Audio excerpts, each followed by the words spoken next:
Good morning. We are live. I'm just going to wait for Jane to start. So, today, you guys, are going to cover what is the missing link in your IBS treatment. Why have you not been able to get relief? And so, this is going to be a super fantastic conversation. It's honestly the thing I wish I had learned way back 15 years ago when I was still struggling with my own IBS.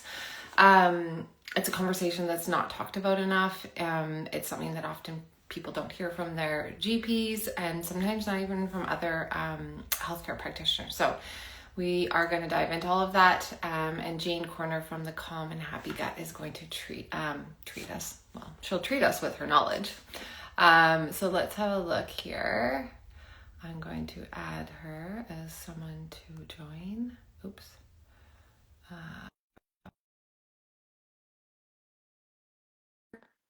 These are all the fun logistics, hey, of doing these kinds of things. Oh, there we go. She joined. Add, go live. I think that add as a moderator. Confirm.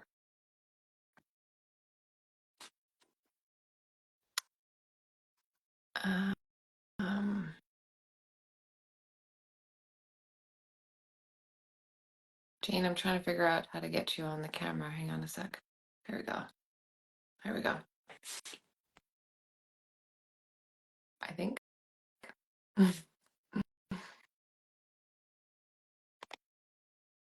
Accept.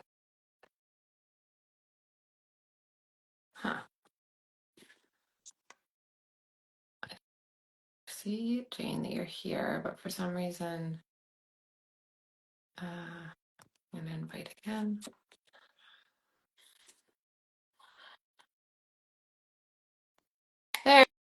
There. I think we're good. Yay! Hurrah!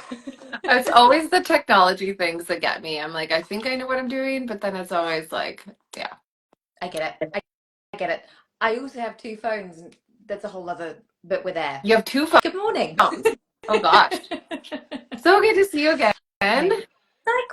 Likewise. Let me turn my volume up a Yeah. bit. And we're on a little bit of different time zones. I think if you move your camera back, we'll be able to see your whole face. Your forehead's kind of cut off. I'm in my nook. How's There you that? go. Lovely. Right. Perfect. Welcome. So Jane, you're like way ahead of us in time. Like you're in a different time zone, which I'm sure some of your followers will be in as well. I have a Yeah. I have a lot of clients, and I work with a lot of people who are in the States, so kind of all Okay. over. So I think this will work. I think this will work well. Good. And early birds in Australia as well. Yeah. Totally. Yeah. I've got mine are mostly in Canada, but I think I have some followers throughout as well. Yeah. I don't know if they go as far as where you are. Okay. So I think we'll just maybe start going. We'll start chatting. Hang on one sec. Because we're going to record this. So we're recording it. We're going to post it as a replay. So for anyone who can't join, because I know 9 a.m. Pacific Standard Time, or I think it's what's the acronym for your time? So I can't remember. British summertime. So BST is where I'm at the moment. Yeah. Good. Okay. Well, so Right. today we are going to talk about the missing link in IBS treatment and why so many people go years feeling like frustrated and just like they can't seem to get control of their symptoms. A lot of it because when they go to their doctor's office, they're really only offered medications, maybe told to like manage their stress or to like try the low FODMAP diet. But you and I both know that is like so far from enough to really get this piece under control. So we are going to talk about like what's the missing link. I think many of our followers by now kind of know that it's more than just like a gut issue, that when we're talking about IBS, it is a disorder of gut-brain interaction. The science and our understanding of it over the last, I'd say like 5, maybe 10 years, but really 5 years has really like exploded. And so if we were thinking of someone who maybe was diagnosed with IBS 15 years ago, 20 years ago, what their doctor would have said to them then would be hopefully very different from what a doctor would say to them now. But still, I see it all the time, and I'm sure you see it all the time, where people go to their doctor's office and they're kind of just told there's nothing wrong, which that's already feels super dismissive for someone who's like really struggling with their gut. So they're told there's nothing wrong. You just have IBS, which again doesn't feel good to hear because you and I both know IBS has such a massive impact on our quality of life. And then they're just kind of told, well, there's nothing we can do for you. You could try an antidepressant, which again makes the patient feel like, well, I'm not anxious, I don't have anxiety and depression, or maybe they do, but it makes it feel like, well, how is that going to treat my gut symptoms? And really just kind of sent on their way. Like that is what I hear all of the time from my patients, and I'm sure it's the same for you. Um, and there's so many reasons why that is, and we'll talk a bit about that today. But I just wanted to frame the conversation. So we're going to be talking about the missing link, which is that gut brain thing. So I'd love to hear from you. Why don't you just introduce yourself? Tell us a little bit about like your history and what got you into it, and yeah, what you do. Yeah, absolutely. So, for those of you who don't know me, my name is Jen Corner. I'm a psychotherapist. I've been working with IBS clients since 2017, so quite a long time now. And in addition to client work, I also train other practitioners. Um, I, I guess the main tools that I use are gut-directed hypnotherapy and CBT, which is cognitive behavioral therapy. And we're going to be talking about those and what they are and how they Yeah. can, in terms of help manage IBS symptoms. And I guess in addition to my own clinical experience, I struggled with IBS as a teen, as a young adult. And I think having had that experience, and especially with, spasms, I think unless you've really experienced an IBS spasm, and you sort of, there's a lot of people out there who it's just easier not to eat. It's just easier not to eat, not to leave the house, because it's just so painful and can be so debilitating. So I've kind of got that lived experience, which is what I bring to a lot of the client work that I do. So that's kind of me, and we'll talk about how you can, if you're interested, other ways to access my work at the end. But that's kind of an introduction to who I am, what I do. I I can't hear you, Rachel. I don't know if I've lost the, so I'm not sure. A second. Oh, now you're back. I'm back. Yeah, Okay. the joys of technology. I know. Okay. I was going to use these, but I'll just not. It's working. Okay. So yeah, what I was just saying is that I think having that lived experience is so important in the IBS space because there is so much nuance to treating IBS. And I think, unless you've really been through it, the practicality of some of the things that are recommended for IBS is not always intuitive. So I think that has so much value, the fact that you have the lived experience. Same thing. I have the lived experience too. I'm on the IBS-C spectrum. So it's a little bit of a different beast, still same that like gut brain connection piece, but yeah, having that lived experience is really valuable. And I think people, I think there's the trust component in knowing that you've been through it, you understand. And we're actually going to talk a little bit about that in terms of like the practicality of like just go manage your stress, because a lot of people get told that. And I actually just had a patient earlier this week who was like, who's also has some anxiety and depression, which often we see coexisting with IBS for many reasons. But they, kind of said to me, well, listen, I've been to a lot of practitioners and, I've been told to like manage my stress better. And the problem is that I have anxiety and depression, and that feels like a really big barrier to actually doing some of the things that get recommended to me. And I said to him, I get that. That's like a big barrier. And so practicality and tangible tools and things that feel doable is such an important piece of how we can help people get better. Because telling someone to just go manage their stress, to, go work out, or to like, I don't know, meditate even sometimes feels not so tangible for the person who has some mental health barriers, which like are very valid when they are coexisting with IBS. So Yes. just wanted to touch on that. So first thing we're going to cover, I guess I didn't talk about myself. Most people here know who I am. I'm a naturopathic doctor with a focus in gut health. And again, same thing as Jane with the lived experience. So we're going to start talking about the myth around why food is not always the root cause. So, I've talked a lot about this, but in IBS, because it is a disorder of gut-brain interaction, there are many different ways in which a reaction to food can occur. And what I mean by that is that we often think that when we eat a food and we feel awful, we think that it's the food we've ingested that is the problem, which makes sense, of course. We eat a food, half an hour later, 20 minutes later, maybe even an hour later, we get cramping, we get pain, we get diarrhea, whatever. And so it makes sense. We think that what we just ate is the problem. But what we actually know from the science is that, and I can tell you my anecdotal experience with patients, is that that is only a small subset of the reasons why, if at all, right? So not all reactions that occur are because of the food itself. More what we see is this gut-brain connection piece. So some of the examples I give patients and that we walk through with treatment are things like an altered gastrocolic reflex, which is essentially where when you eat a food, the food causes, when it enters into your stomach, the release of hormones and messengers down to the gut that tell your bowels to empty. That's a normal physiological response. But in people with IBS, because of the altered gut brain communication, but also possibly because of anxiety around eating, that gastrocolic reflex is like on fire. So it happens really fast and really strong.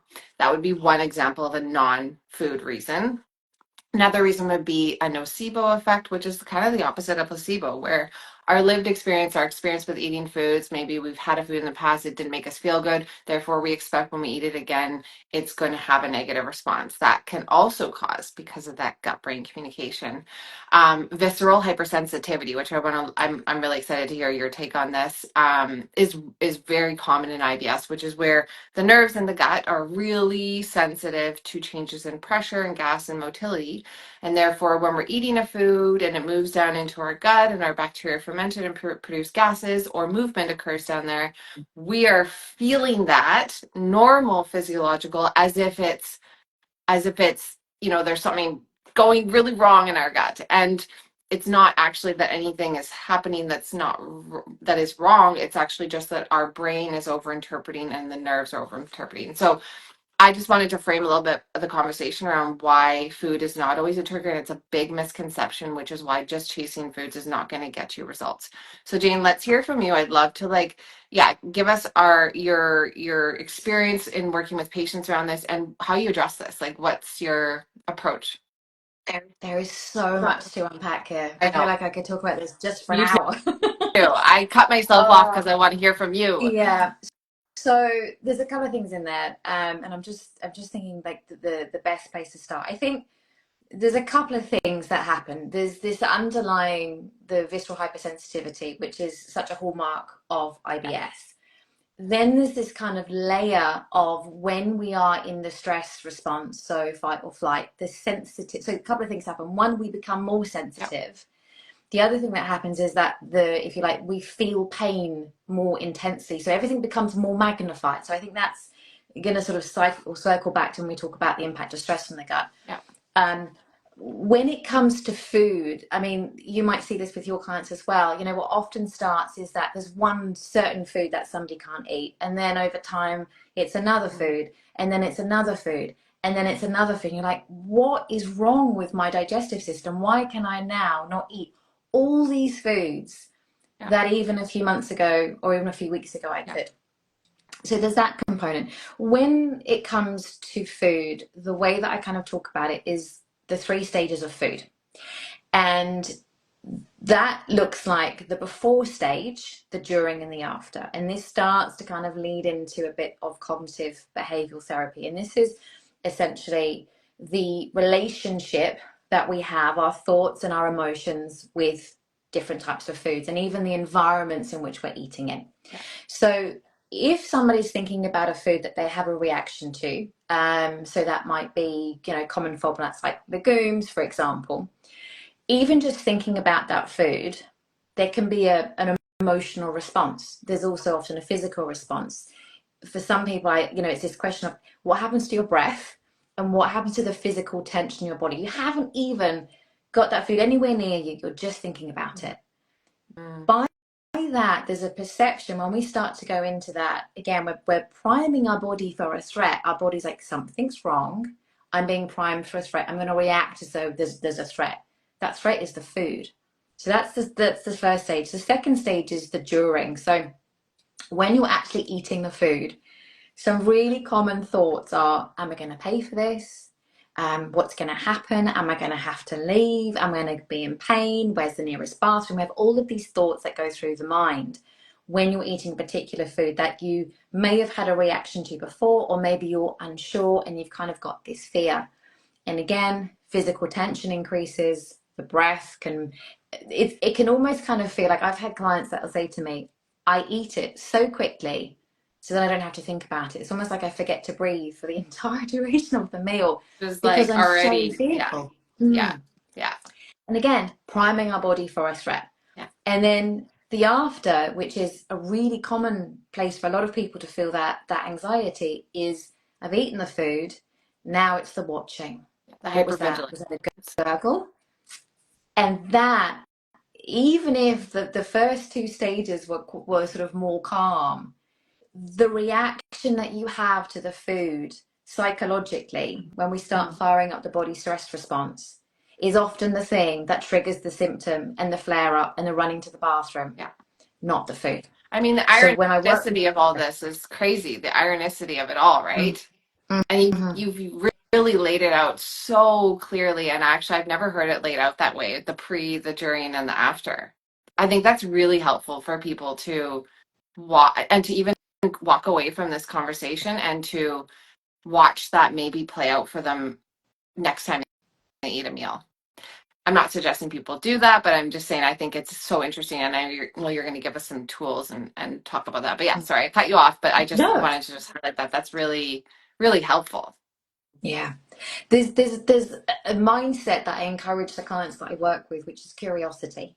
Right. And after the very first session I have with clients, between the first and the second session, it's a sense of, let's just take a bird's eye view. Let's understand these patterns, these programs, the way that you are. Let's just look at that. Let's just get really curious. And the way that you eat is such an important part of that, because if we're expecting our body, our digestive system, to be processing our food in a way that's calm and relaxed, which is what we want, that's our aim kind of goal, but yet when we're eating that food, we're stressed and we're anxious and we're Hmm. fearful, there's a mismatch.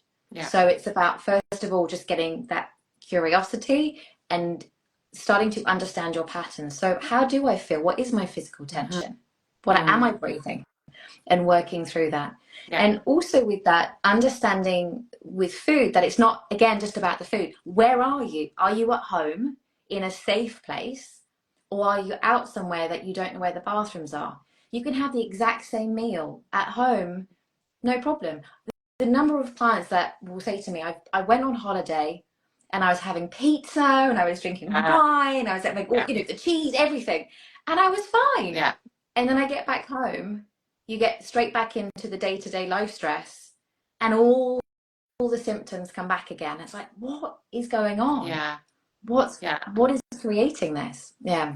I think that's such a valuable thing to be aware of. And it can feel, oh, like where do I even start? I think that's a hard thing for people Yeah. because it's not, and I think this comes back to our conversation of like why I think a lot of people don't spend their time and energy here, Mhm. what we're talking about, which the the benefits you'll reap from it and the I call it your bang for your buck Yes. is going to be so high, but it feels intangible. It's Mm. also obviously you have to put in a bit of time and work for it.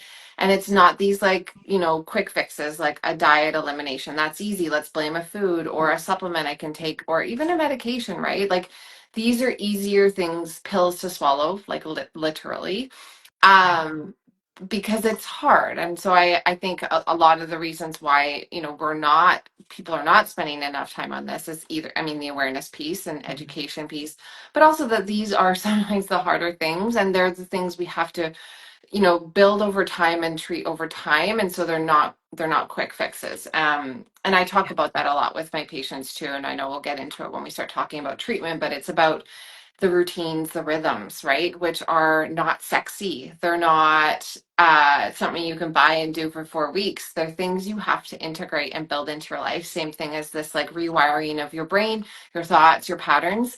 Yes. The other thing I just wanted to highlight here that you talked about was the attunement to your nervous system. I think that's so important. And so many of us lead such busy lives and we're so on the go all the time, that we are so good at ignoring our needs, right? And ignoring our, even like I was listening to a podcast the other day. This is funny, a podcast, but it just reminded me of this, that even something as simple as noticing the need to go pee, or noticing your hunger, or noticing your need to go like number two, many of us ignore that, right? Because we're busy at work, we're on task. But when we finally attune to those basic needs, those needs, that's when our nervous system actually starts to calm down. So same thing as what you're talking about during a meal, attuning to.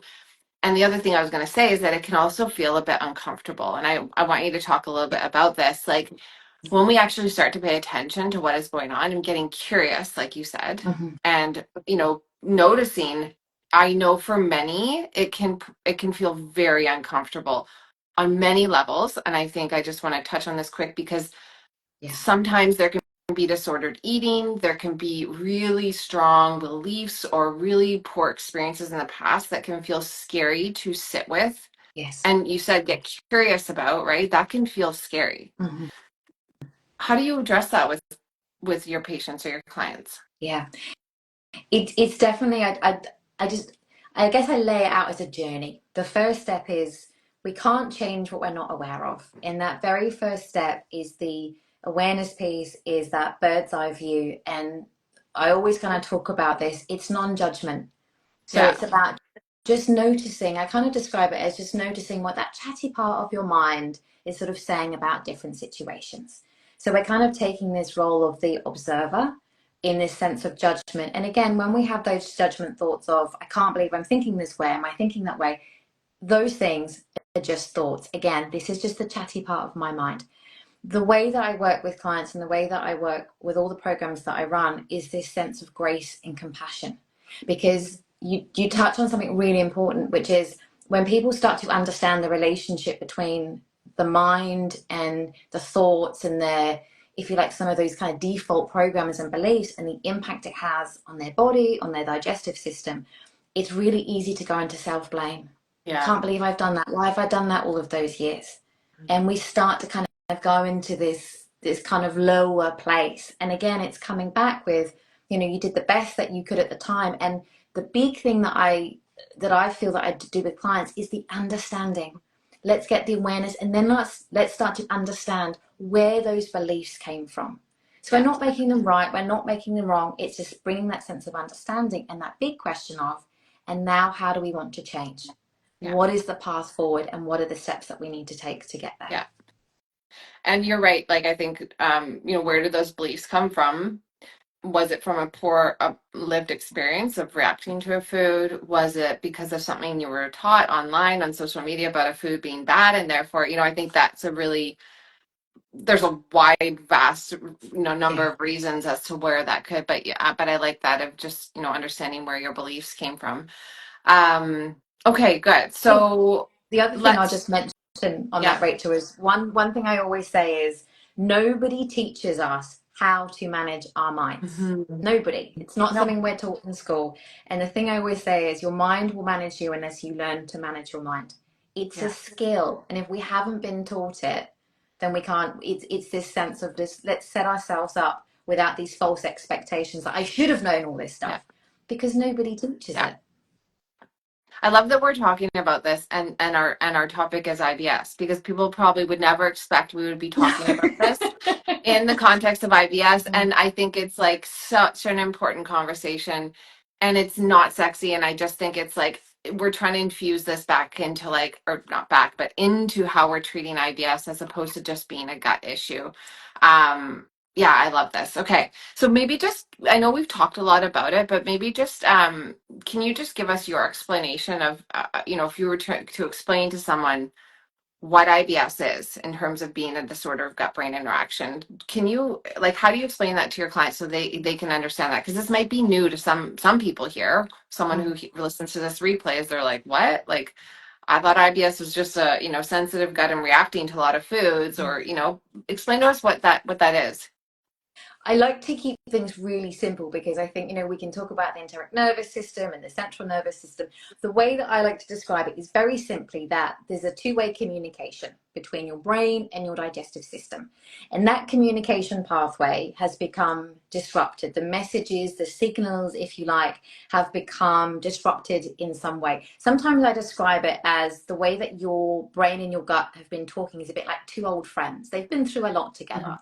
And over time, that communication has just become a little bit unregulated, shall we say. The messages aren't getting through as they want. And an example of that might be in a normal functioning bowel. Let's say you're in a meeting at work and your gut sends a message up to the brain saying, it's time to have a bowel movement. We've got that signal. And the brain's like, well, we're in a meeting. It's not really a good opportunity to go. We just need to, close everything down. Not going to happen, but next opportunity will, address that.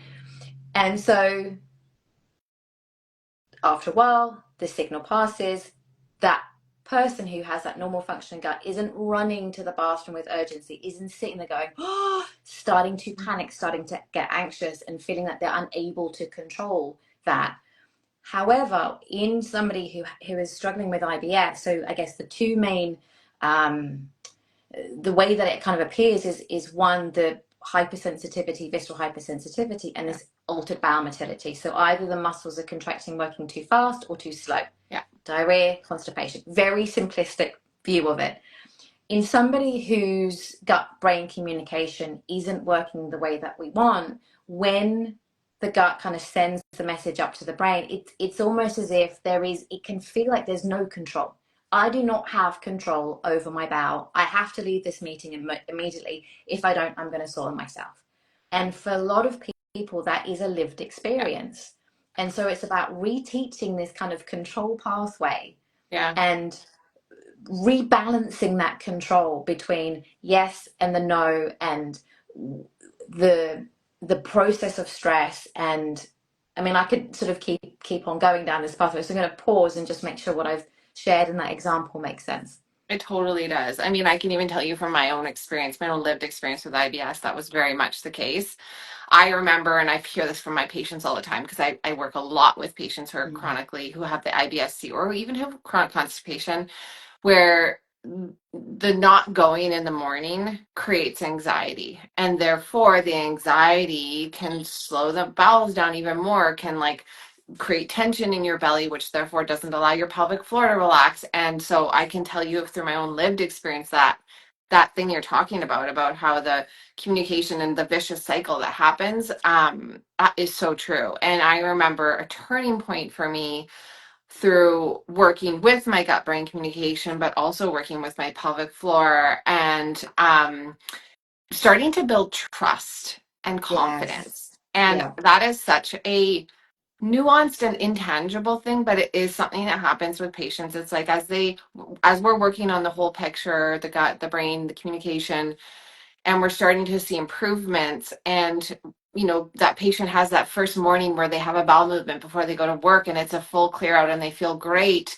It's like, whoa, my body can do this. And then that lived experience and that confidence, and therefore, the stress that isn't telling you you can't have a bowel movement actually starts to build on itself and become a self-fulfilling prophecy in a positive way, Mm. as opposed to the opposite, where, that anxiety and that stress or fear around not having a bowel movement, which I know for the IBSD would be the opposite, can actually be a self-fulfilling prophecy in the negative way. So I remember that in my own journey too. And it's such a brain thing. And, it's not just us treating the gut. We have to treat our brain and our thoughts about what we are believing and the confidence we have and the ease that with which we can be in our body and trust it a bit too. Like this is so not scientific stuff, but it also is so scientific. Do you know what I Mhm. mean? Mhm. Massively. There's a question I ask clients, which is, do you trust your body? And Yeah. it's such a huge area that is just not being spoken about. There's a huge emotional component of IBS. When people look around and they look at their best friend or their partner or people who they work with, they don't have issues. Why do I have issues? Why is my body sabotaging me? Why am I, experiencing this? It can sometimes feel this immense amount of betrayal and, Yeah. dare I say, anger at a part of the body that is such an important role for nourishing us and keeping us well. Like, this is such a big piece of it. And Yeah. it's kind of leaning into and being, I can trust, I'm allowed to trust. Yeah. it's Yeah. it's possible for me to trust my body after all, however long it's Yeah. been. Yeah, yeah, that's such a, and it's tricky, right? Because it's not just saying I believe it. It's a bit of a mix of the thoughts, but also having tools that can help you get there so that Absolutely. actually you can start trusting it. So it's this like it's like this. Yes. Great. So we've already touched a little bit on it, but yeah, so let's talk a bit about let's get into the details of the gut directed hypnotherapy. I know you're going to touch a little bit on the CBT. Um, I'd love to hear, what the role of gut directed hypnotherapy in IBS. Like what are we doing here? Yeah, and I know I have some stuff to add about like the research behind it, but I'd love to hear your take on it. Yeah. So gut directed hypnotherapy kind of falls into medical hypnosis. Gut directed hypnotherapy has been around. The first research studies were back in 1984. I think a lot of people, it's been building more in popularity and getting more mainstream, which is great. And I don't think people realize it's been around for about 40 years now. It's been around a long time. And the initial research studies wanted to see that if somebody is under in hypnosis, that if they were given gut specific suggestions, and I'll talk about what suggestions are in a moment, whether they could improve bowel function. And they did it with people who had refractory symptoms, meaning these people weren't responding to medications, they weren't responding to dietary protocols, they didn't really feel like they had anywhere else to go. So this was where kind of gut directed hypnotherapy really had its kind of like aha moment of, wow, we can actually create real physiological changes in the body using suggestion. Wow. So hypnosis is, if you like, is a focused, relaxed state. Mhm. A lot of people kind of have this idea that it's this out of body or trance experience. Some people can go into a very, I guess, kind of deep hypnotic state, but most people experience hypnosis as a deeply relaxed state. Mhm. It's a state that, if you're watching, for example, television and you're completely engrossed in what you're watching and someone's kind of talking to you, not really listening, that's actually a state of hypnosis. Or when you're driving in a car and you think, how did I get here? I don't remember the Oh, journey. You're in a state of interesting. hypnosis. You're in this focused attention where you might be aware of things around you, but your focus is on a specific point. In hypnosis, that is suggestions. So a suggestion is an invitation to experience something in a different way. Mhm. So it's about taking the words and imagining that what is being suggested to you or for you is you're bringing it to life in what I call the theatre of your imagination. So let's say a simple gut suggestion, which is very common, is to imagine your bowel as a smooth flowing river with no obstacles, no disruptions, but it's flowing at the right rhythm, the right pace that's supporting your health. So it's just inviting someone to bring to life that image in their mind and imagining that is happening through their bowel. Mhm. A really other, I guess, simple suggestion, maybe imagining a dial. So if we're talking about visceral hypersensitivity, Yeah. imagining that they're seeing a dial that represents that sensitivity and asking them, guiding them to turn that dial down to a much more comfortable level. So that's how suggestions Oh, can work.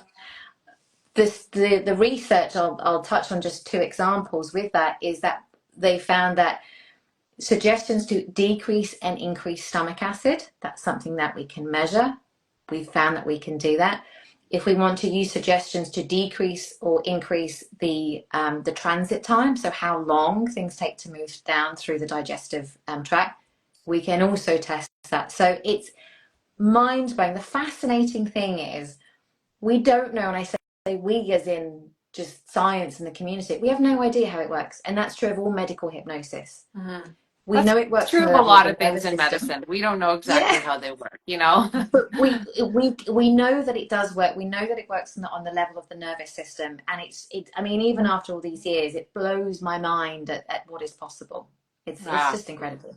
I think that's so cool. What I wanted to ask you about that was because and I'm thinking about doing, and I've done it before, but when I'm thinking of the patient doing this, who would be a good candidate and who wouldn't be? Like, who are you recommending this to all people with IBS, or are there some people who might be better candidates versus others? Like, I just think of some people who are really closed off to the idea of like what maybe this might feel woo woo to them, or I don't know. Like, I'm just thinking of some of my patients, and I'm not like trying to put them all in a box, but who wouldn't be as open to this. Would kind of like be like, "What are you talking about? Like, I'm not going to go meditate. I'm not going to go listen to some like this is silly." Like, Yeah. who is there any people? Maybe the better question is there any people you wouldn't recommend it for, or do you think all people could benefit from it? I think there's levels. There's some people who in terms of different suggestions, that there's more what I would call more practical digestive suggestion. So that might be imagining your gut. So it might be um, visualizing, from the throat, esophagus, kind of all the way down, and that might just be, a light or a calm sensation moving the way down. Very simplistic kind Hmm. of suggestion versus the suggestion to somebody around trust and accepting their body, and we go much deeper in a more emotional way. Yeah. So the way that I work one to one, it's very much kind of customized. But what I would say is the clients who are kind of like, oh, I'm not sure about hypnosis, and I've seen stage hypnotists, like I'm not sure about this. Hmm. That's where CBT really plays a role, because Okay. then we can start to introduce them to a mind gut therapy approach through, again, coming back to what I was saying, let's understand the patterns and what the chatty part of your mind is saying. And then we start to see that, oh wow, I do that. And when I eat, yes, I do hold my breath. And we start to create these insights, and that in turn creates Right. shifts. And it's Right. sort of like an introduction. Yeah. Okay. So yeah, I know that there's many different methods in which this can be delivered. I know you work with people one on one, but there's also you have the app that you offer for some people. What would be the difference in terms of like which ones people could access or should access or where to start? Like, do you always recommend people start with one on one, or is like the app a better format for some people? Good question.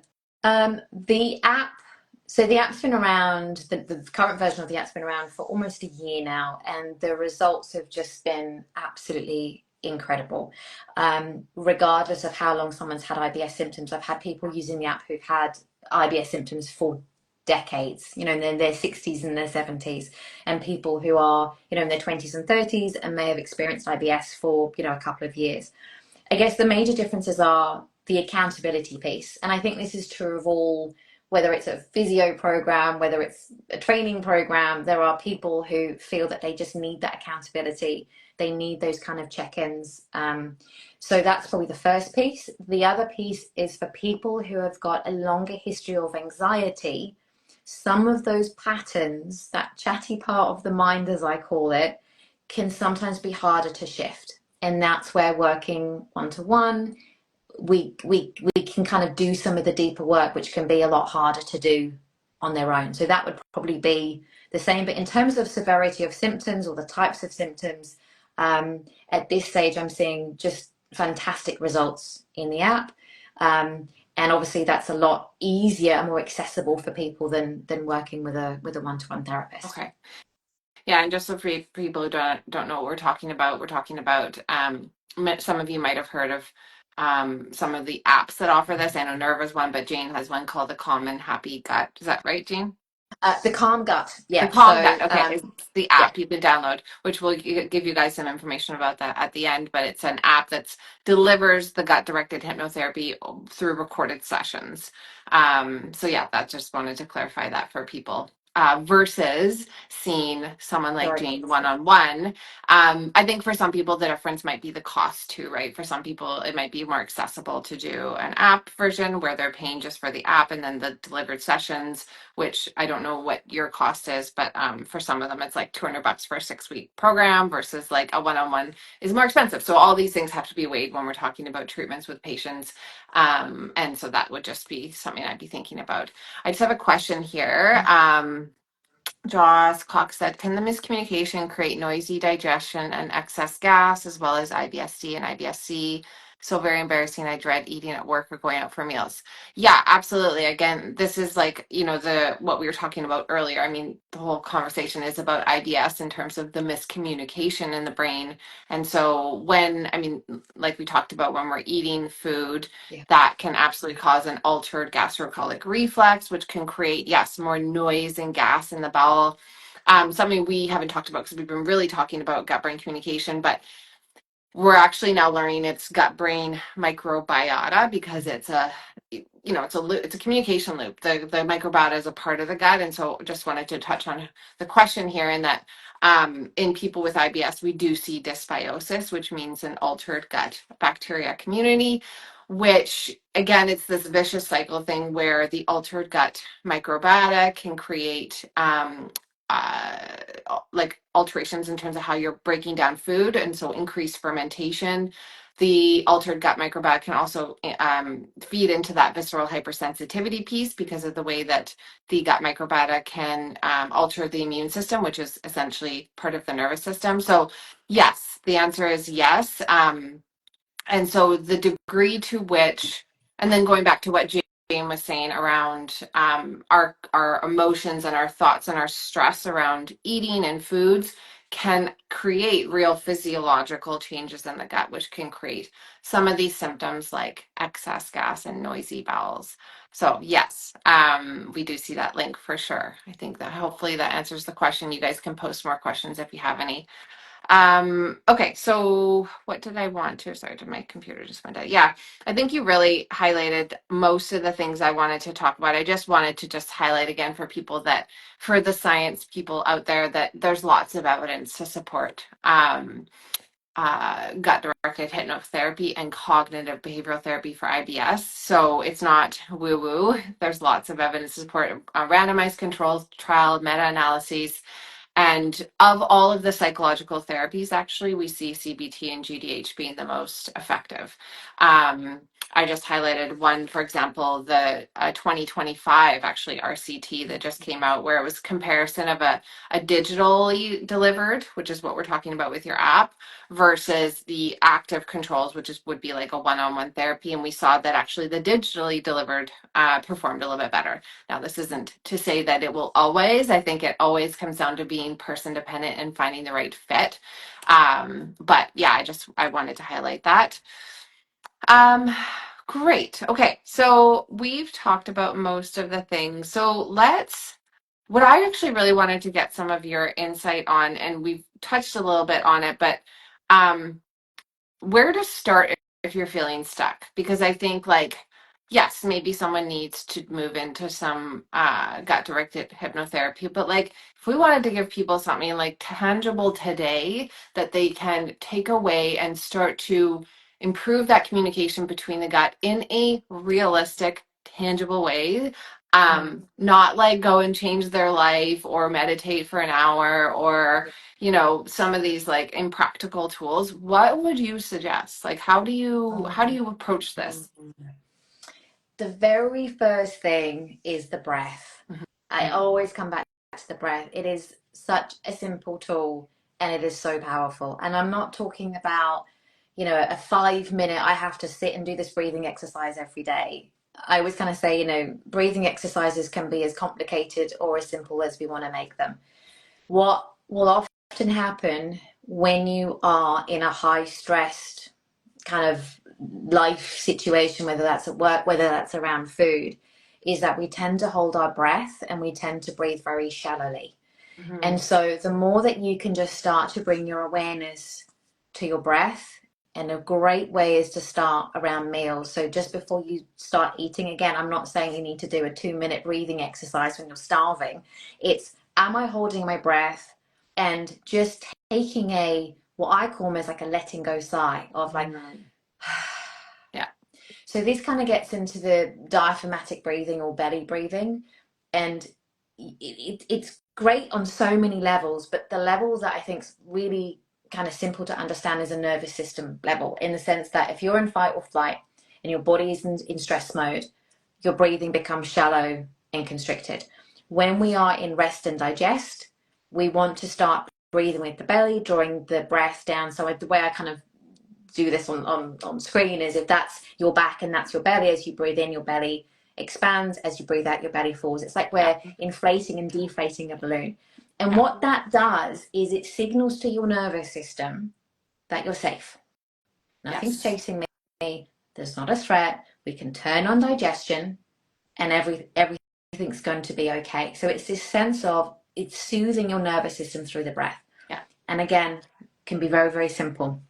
That's the first thing. The second thing that comes with that is physical tension.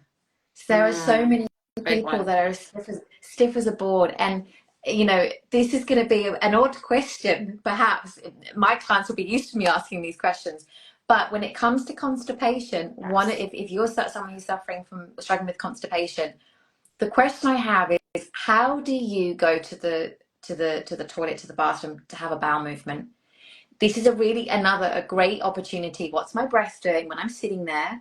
A lot Yep. of the time, there's a lot of stress, there's a lot of tension, there's a lot of, kind of very noisy thoughts going on, especially if you have to be somewhere at a certain time. Breathe Yes. and notice your physical tension. Yes. Jaw, shoulders, very common for a lot of people. Yeah. Belly, we think we're in sort of, we're doing the thing that actually we want to be not doing, Yeah. which is we're tightening the belly because we think that's helpful. We want to relax. So we think about expansion and flow. Breathe into the belly, start to soften those muscles. And you can do that And I anywhere. mean, I even go as far as having people, and they'll work with this on their pelvic floor physio, because anyone who's constipated chronically needs to be seen a pelvic floor physio. But I even go as far as talking about your rectum and your anal Mhm. sphincter. Like a lot of us, and this is again the pelvic floor thing, is we're so much inner tension. I'm talking to you constipated people, so much inner tension, whether you're aware of it or not.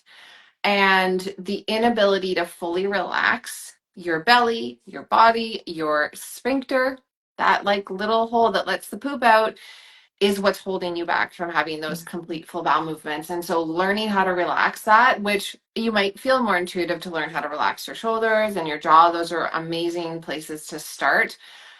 But learning how to also relax your pelvic floor, which is not at all intuitive. And so this is where what Jane was talking about, where the diaphragmatic breathing, the act of expanding that belly actually naturally causes downward pressure on your pelvic floor, which actually helps it to relax. So it's this whole process. And so when we do one thing like the diaphragmatic breathing and we're adjusting positioning to allow that to relax, it can actually help so much with the pelvic floor. And the last thing I want to say just about the relaxation is, for those of you who are so chronically tense and used to holding tension, and maybe you're not aware of it, but now you're starting to be aware of it after you've heard this conversation, it can feel uncomfortable to let go, and it can feel uncomfortable and very, very unnatural to do the diaphragmatic breathing. And so I want to highlight that there's nothing wrong with you if when you start to do it, you're like, I don't know how to actually do this. And I've seen this over and over again with patients. And so one of the best places to start is actually to lie on the floor. It's a lot easier to get your belly to relax and to get that balloon in your belly to inflate when you're actually lying on the floor, as opposed to sitting seated or even on the toilet. Mm. Start with like lying on the floor, and you'll notice that your ability to get that belly to inflate and to relax everything, it comes a lot more naturally. So that would just be my little insight there. Yeah, definitely. Yeah. So you talked a little bit about the tension, physical tension, the breathing. Um, what's I know you wanted to talk a little bit about self-care and maybe some boundaries. Tell us a little bit about that, because we want these like tools for people Yeah. to walk away with. There was some research, I think it was done in the 80s, from memory, and they looked at they wanted to understand what was it that was behind some people who developed IBS and people who didn't, and they were looking at personality traits. And the two personality traits that really stuck out in the research was the first one was perfectionism. And when we look into that, it's the standards, the expectations that we not only place on ourselves, but on other people, but the huge amount of pressure and even on our own, on your own body in terms of how things should be. Or I should be this, I should be huge amounts of pressure. And the second one was self-nurture, or rather lack of. Yeah. The amount of people that say yes when they really want to say no, the kind of go, go, go, the guilt that comes around with wanting to slow down or take time out for themselves. Yeah. So there's some real sort of, again, this comes into that kind of curiosity mindset of starting to understand your own patterns and noticing those moments of physical tension and breath. In those moments, what am I doing? What am I noticing about my internal dialogue? We're starting to create this understanding. So, even I worked with a client earlier this year who just felt like she had no ability to just stop. And I just said to her, even if you just need to go to the toilet and just close the door, and that's the place that you have right now, and you just take a minute to breathe, that's great. Yeah. It's introducing, again, it's not about you've got to go and meditate for half an hour, you need to go for an hour walk. When you're already stressed, these things become something else that you need to add to the to-do Yeah. list. And we're doing Not the opposite realistic. of what we want to do. Yeah. I think we talked about this when we had our initial discussion together about what I call the micro moments of Yes. regulation. And so it's everything you've just touched on there. And these are the tools that actually have way more benefit and actually really start to change the communication, because it's not like we just said a half an hour meditation you did at the end of the day. I mean, that's great. If you can do it, amazing, but that's not going to change what is happening the whole rest of the day, which is what we need to start to shift. We need to start to shift how you're relating to your body, the tension you're carrying all day, how you're really turning off or altering communication with your brain and gut. And so it's those micro moments of like noticing, paying attention. I even have some patients just set timers on their app. Once an hour, we start with once an hour of just like a timer that goes off that says, that says something to remind them to check in with their body. Like, am I holding tension in my belly? Are my shoulders tense? Is my jaw tense? Have I gotten up and walked around for 2 minutes, even 2 minutes? Because some people have desk jobs and they're hunched over and they're tense and they're at their desk all day. So it's those little things infused into the day that are way more powerful than the big guys. Because I think it is about how we are relating to our body on a moment to moment throughout the day basis that is going to make the biggest shift. So yeah, and I think that's doable, right? As opposed to having to make these big changes, we can just start to infuse it into our day. And it takes practice though.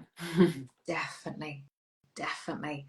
There's a client that I worked with last year who, it's the to-do list. A lot of people look Yeah. at all the things that they need to do. And, she would sort of talk about how she'd get to the end of the day and she would never get done all of the things on the to-do list. And the question I asked her was like, well, how realistic is it for you to get those things done? And it was like this, oh, actually, Not. yeah, it's a good point. Maybe I can the next day, if I actually thought how much can I get done, then so it's like these little shifts. It's kind of understanding what is it about my day that creates Yeah. stress. I'm stressed. Okay, where is the stress coming from? Where are these micro changes that I can start to introduce and change things? Yeah. I love that we're having this conversation. I think this is like, it is such a needed conversation, and it's like such a different thing that probably most people have heard talked about in the IBS space. So there's a lot of things we've talked about here that probably people were like, I don't even know that would have been something that I should be doing as part of my IBS treatment.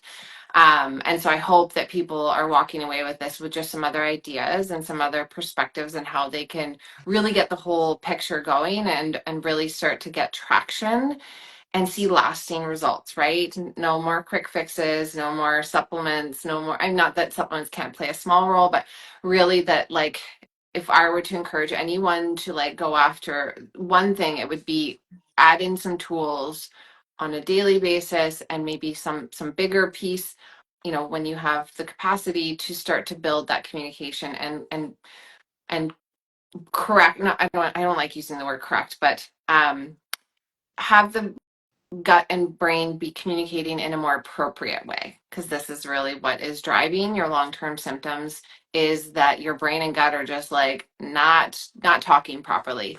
And so yeah, I think that's where I would say.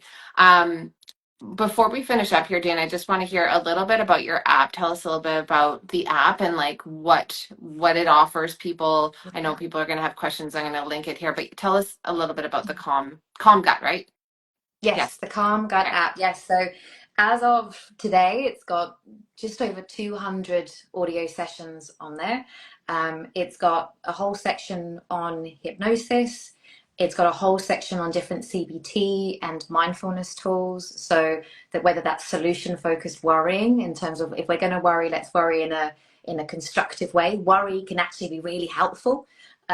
So it's got CBT tools, it's got guided breathing exercises, it's got body scans. So there's some short ones, some long ones, just to help reduce and relieve that physical tension. There is also an audio blog, so kind of deep dive into some of these topics around stress and IBS and that cycle. There is also a couple of programs. So probably the biggest one to highlight is the 28-day Mind Gut Reset. That is a guided journey combining CBT and hypnosis. There's a workbook. The sessions each day are like 6 to 8 minutes long in terms of audios, and they guide through everything that we've been talking about. So how to understand and get awareness of this, understanding your patterns, understanding your triggers. So a fantastic resource on there. Oh, And for a lot of people, like you were saying, Rach, it can be really hard if this is new. Where do you start? So there's a 14-day nervous system reset, really gentle way to ease into hypnosis and meditation, and start sort of working with themselves in that way. So you can find it on the app stores. You can search for the Calm Gut app, and then through the website as well. But the easiest place is probably through the app store. And there's a community, probably something to mention. So if people got questions, they can ask directly on that's the app. great. I feel like I've been doing this work and on myself for over 8 years now, and even I could use a nervous system reset here and there. So I, it's the one piece that always reminds me when my stress starts getting too big, when I'm not doing a good job of managing it, my sleep goes off, my gut symptoms flare up, and so I even at this stage, knowing all I do, have to like come back and remind myself, and so I think yeah, that would probably even be a helpful tool for me. And I like that the sessions are 6 to 8 minutes. That feels so doable for most people. Awesome. Well, we have covered so much. Thank you so much for all your insight, Jane. You've Thank you for been having me. so helpful. Yeah, Yeah, I feel like people are going to get so much value out of this conversation. In the caption for today's, I mean, most people will be linked to find you, to know where to find you in your app. And yeah, if anyone has questions, I'm sure you guys will follow both of us. You can shoot us some DMs and ask them away. absolutely. Okay, Awesome. wonderful, Jane. Thanks everyone for who joined, and have a beautiful day. Okay, Likewise, same to you too. Thanks. bye. Bye.